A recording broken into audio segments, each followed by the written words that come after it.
नमस्कार दोस्तों, मैं वर्षा आप सभी का स्वागत करती हूं आपके अपने प्यारे परिवार टीचिंग बाय रोजगार विद अंकित चैनल पर। तो जो भी दोस्त इस बार सीटेट जनवरी में आपका एग्जाम देने वाले हैं, तो इसके लिए आपकी एक इम्पॉर्टेंट क्वेश्चंस की सीरीज मैंने शुरू करी है, जिसमें हम पेडागोजी के जो क्वेश्चंस आपके बार बार बन रहे हैं, चाहे हम बात करें हिंदी शिक्षण शास्त्र की, चाहे हम बात करें संस्कृत शिक्षण शास्त्र की, दोनों में आपका जो क्वेश्चंस आते हैं वो सेम ही है, टॉपिक सेम ही है। तो पठन कौशल से जो प्रश्न आपके बार बार एग्जाम में पूछे जा रहे हैं, ये है व्यापक पठन, द्रुत पठन, गहन पठन, मौन पठन, सस्वर, विहंगम दृष्टिपात और क्रम वीक्षणम। तो इस वीडियो के द्वारा हम इन टॉपिक्स को समझते हैं। तो सबसे पहला अगर हम बात करें तो हम समझेंगे कि पठन कौशल होता क्या है।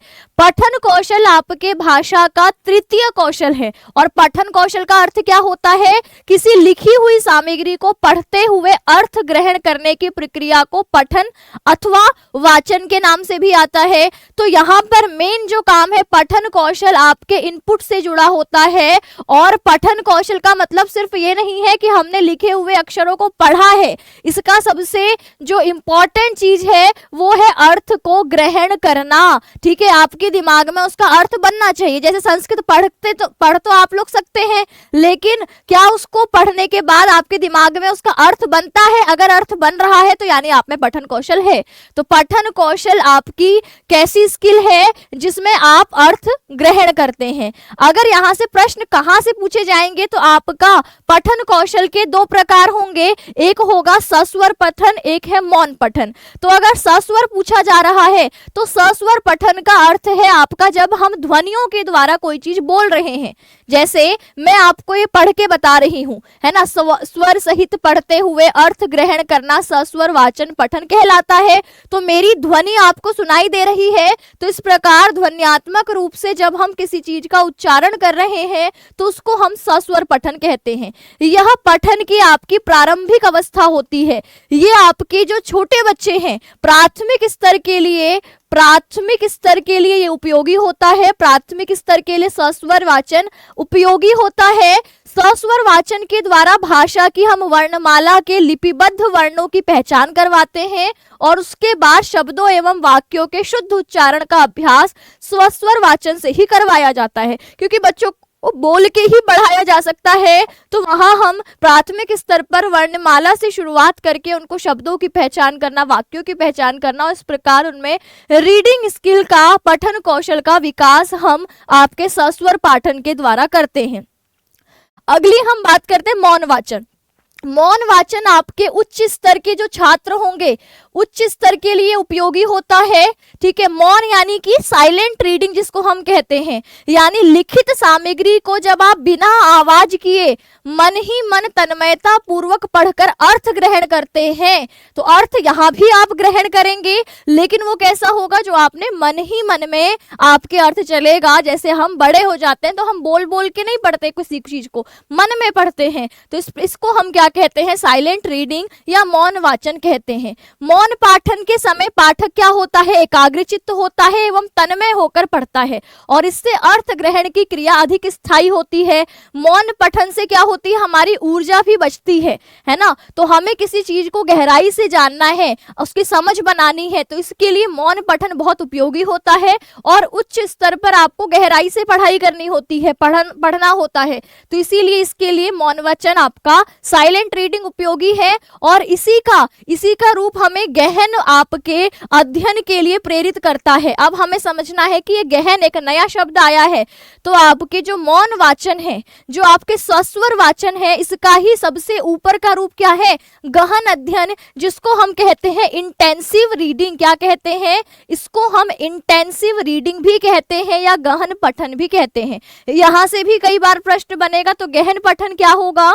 इस विधि का इस्तेमाल जब हम किसी विषय को गहराई से, ठीक है, गहराई से समझेंगे, तो इस प्रकार के पढ़ने में पाठ के अर्थ को समझने में सक्षम होने के लिए ध्यान यानी फोकस की आवश्यकता होती है। तो जहां किसी चीज को बहुत गहराई से पढ़ना हो, कोई आप रिसर्च कर रहे हैं, ठीक है, किसी पाठ का आपको सारांश लिखना है, तो उसमें आपकी एक बहुत अच्छी समझ उस विषय वस्तु पर होनी चाहिए। और ऐसे इस तरीके की आपकी पठन के लिए हमें क्या करना होता है कि अपना ध्यान विषय वस्तु पर केंद्रित करना होता है। तो गहन पठन आपका गहराई से पढ़ने के को हम कहते हैं। अगला है आपका इंटेंसिव रीडिंग का ही दूसरा पार्ट है एक्सटेंसिव रीडिंग, या हिंदी में इसको विस्तृत पठन, व्यापक पठन। यहाँ व्यापक पठन है, ये आपके किस किस नाम से पूछा जा सकता है, विस्तृत पठन भी पूछा जा सकता है, व्यापक पठन नाम से भी मिलता है और द्रुत पठन के नाम से भी मिलता है। ये क्या है, एक प्रकार की पढ़ाई है जिसमें विद्यार्थी बड़ी मात्रा में और विभिन्न विषयों पर पढ़ते हैं। इसका उद्देश्य सामान्य तौर पर वाचन अभिरुचि और वाचन अनुभव को बढ़ाना होता है। अब व्यापक पठन क्या है, जब मैं अपनी रुचि, अपने इंटरेस्ट के हिसाब से, अपने आनंद के लिए, किसके लिए, अपने आनंद के लिए या अपने मनोरंजन के लिए पढ़ती हूँ, तो वो रीडिंग क्या कह जाएगी, वो विस्तृत पठन, व्यापक पठन कहा जाएगा। इस तरीके के व्यापक पठन में हम बहुत जल्दी जल्दी पंक्तियों को पढ़ते हैं क्योंकि वो आसान है, वो मनोरंजन की चीज है ना, वो अच्छी लगने वाली चीज, जैसे कहानियों की किताबें हैं, उपन्यास है, कोई मैगजीन में कोई आर्टिकल अच्छा लगा, तो इस तरीके की जो हम अपनी खुशी के लिए, मनोरंजन के लिए पढ़ते हैं उसको व्यापक पठन या द्रुत पठन कहा जाता है।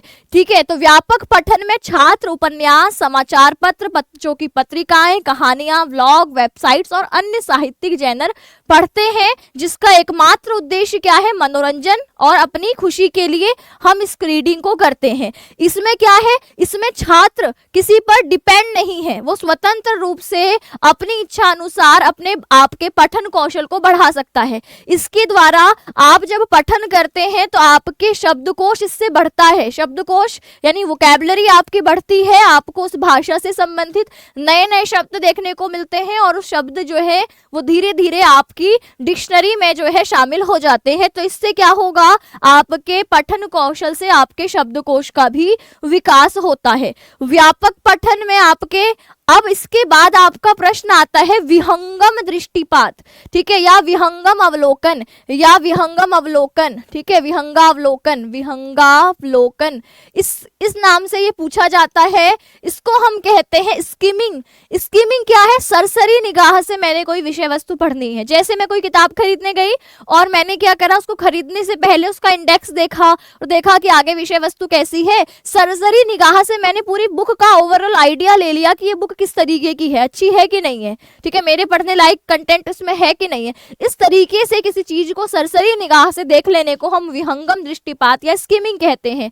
तो पठन योग्यताओं में विहंगम दृष्टिपात पाठ के मुख्य अथवा सामान्य विचार को जानने के लिए प्रयुक्त विधि है, जिसमें किसी विषय वस्तु से मुख्य विचार को कि मोटा मोटा इसमें कहा क्या गया है, इस बात को समझने के लिए हम अक्सर स्किमिंग करते हैं। विहंगम दृष्टिपात या अवलोकन से तात्पर्य जब विषय वस्तु पर सरसरी निगाह, याद रखेंगे, जिस सरसरी निगाह से हम जब कोई चीज पढ़ते हैं कि आखिर अच्छा किस चीज पर लिखा हुआ है, इस तरीके के भाव से जब हम किसी को पढ़ रहे हैं तो वो आपका विहंगावलोकन या विहंगम दृष्टिपात या स्किमिंग कहलाता है। इसी के साथ आप देखेंगे कि इसके द्वारा पाठ्य वस्तु की अपने मस्तिष्क में एक रूपरेखा तैयार होती है ना। रूपरेखा यानी जैसे मैंने कहा, मैंने अखबार उठाया तो मैंने पूरा अखबार ना पढ़ के उसकी हेडिंग देख ली, सब हेडिंग देख ली, मोटा मोटा देख लिया कि आज की खबरें क्या थी, है ना, अलग अलग सेक्शन में जाके देख लिया कि अच्छा आज के अखबार में ये था। तो ये क्या है, ये मेरे दिमाग में एक ओवरव्यू बन गया कि आज की जो है इस तरीके के पठन में दिमाग में, पाठक के मन में एक ओवरव्यू बन जाता है कि इस चीज में मैंने ये पढ़ा था, ये हेडिंग थी, ये बातें थी, ठीक है। और इसके द्वारा पाठ्य वस्तु के जटिल वर्णन को हम ज्ञानात्मक मानचित्र के अंतर्गत स्थान देते हैं। जैसे जैसे शीर्षक, जैसे मैंने हेडिंग की बात करी, उपशीर्षक, मोटे अक्षर, चित्रों से पाठ्य वस्तु की सामान्य अवधारणा हम इसमें विकसित करते हैं। इसी का आपका अगला जो प्रश्न बनता है वो बनता है आपके स्कैनिंग से। और स्कैनिंग और स्कीमिंग में आप बहुत बार कंफ्यूज होते हैं। स्कीमिंग क्या है, सरसरी निगाह से किसी चीज को दिखना, जहां पर हम मोटा मोटा किसी में लिखा क्या है, ओवरव्यू देख रहे हैं, आइडिया ले रहे हैं। क्रमवीक्षण क्या है, क्रमवीक्षण है कि जब मेरे दिमाग में ऑलरेडी कोई तथ्य है उसको खोजने के लिए जब मैं पढ़ रही हूँ। जैसे मैंने परीक्षा देने के लिए पढ़ना है तो परीक्षा में हम सब कुछ ना पढ़ के क्या पढ़ते हैं, जो हमारे एग्जाम पॉइंट ऑफ व्यू से इंपॉर्टेंट है उसको हम पेन से हाईलाइट करते हैं। तो इस तरीके से जब हम किसी विशिष्ट जानकारी की खोज में आपकी कोई चीज पढ़ेंगे तो ये क्या होगी, आपकी स्कैनिंग होगी, क्रमवीक्षण होगी। तो इसके लिए विषय वस्तु प्राप्त करने के लिए यह बेहद प्रभावी हो सकता है जब आप परीक्षा के लिए पढ़ रहे हैं। जब शिक्षार्थी क्रमवीक्षण करते हैं तो वह एक पाठ को तेजी से देखते हैं और उसके अंदर विशेष शब्दों को, वाक्यांशों को या जानकारियों की हम खोज करते हैं। तो हम क्या कर रहे हैं, हम देखेंगे सब कुछ लेकिन हमारी नजर कहाँ जाएगी, जो महत्वपूर्ण होगा विशिष्ट जानकारियों की तरफ जाएगी। जैसे आकाश में चील उड़ रही है तो चील को धरती, आपकी जमीन का सब कुछ दिखाई दे रहा है लेकिन उसकी नजर कहाँ पर टिकेगी, जहां पर उसका शिकार होगा। तो इस तरीके से जब हमारे दिमाग में एक विशिष्ट जानकारी है और उसी को खोजने के लिए हम आपके कोई पठन कर रहे हैं तो उसको स्कैनिंग के अंतर्गत रखा जाता है। जैसे आज ही सुबह कोई घटना हुई और अखबार में वो घटना आई, मुझे देखना है कि उस घटना का स्थान क्या था। कोई रेल दुर्घटना हुई, मुझे देखना है उसका स्थान क्या है। तो मेरे दिमाग में ऑलरेडी जानकारी है, अब इसकी खोज के लिए जब मैं वो आर्टिकल पढ़ूंगी तो ये क्या कहा जाएगा, ये स्कैनिंग कहा जाएगा। और यहीं से आपके प्रश्न होंगे, यहाँ से आपके बहुत प्रश्न बनते हैं हिंदी शिक्षण शास्त्र में भी और संस्कृत शिक्षण शास्त्र में भी। इस तकनीक की मदद से अपने अध्ययन को केंद्रित और उद्देश्यपूर्ण बना सकते हैं। इधर उधर नहीं भटकना, जो हमारे दिमाग में महत्वपूर्ण है उसी को खोजना है। जिन्हें जरूरत होने पर सही जानकारी और तेजी से पहचानने और उसे याद रखने में मदद मिलती है। जैसे एग्जाम्पल भी दिया है कि अगर एक शिक्षार्थी को परीक्षा में एक विशिष्ट सिद्धांत पर प्रश्नों का सामना करना है तो वो क्रमवीक्षण का उपयोग करेगा, यानी स्कैनिंग करेगा, ताकि वह सिद्धांत में विशिष्ट विवरणों को, महत्वपूर्ण जानकारियों को, परिभाषाओं से संबंधित उदाहरण और प्रभाव को तेजी से ढूंढ सके। तो यहाँ से आपको बार बार एग्जाम में प्रश्न देखने को मिलेंगे। ठीक है, इस पर आपके सिचुएशन बेस्ड क्वेश्चन आते हैं कि एक छात्र जो है मनोरंजन के लिए कोई उपन्यास पढ़ रहा है, ये पठन का कौन सा प्रकार है, इस तरीके से पूछेगा। या कोई आपका विद्यार्थी है जो परीक्षाओं के लिए तथ्यों को रेखांकित कर रहा है, ये किस प्रकार के पठन कौशल के अंतर्गत आएगा। एक कक्षा में क्या है, बच्चे बैठे हैं और आपके क्लास में बहुत शांति है और सब अपनी अपनी पुस्तक पढ़ रहे हैं, तो ये किस तरीके के पठन के अंतर्गत आएगा। तो इस तरीके से पठन कौशल से ये प्रश्न आपको एग्जाम में हर बार 1 या 2 प्रश्न यहाँ से देखने को मिलेंगे। तो इस टॉपिक को बहुत अच्छे से तैयार कर लीजिए। इसी तरीके की नेक्स्ट वीडियो में मैं कुछ इंपॉर्टेंट क्वेश्चंस और लेकर के आऊंगी। तो तब तक के लिए सभी को नमस्कार, धन्यवाद।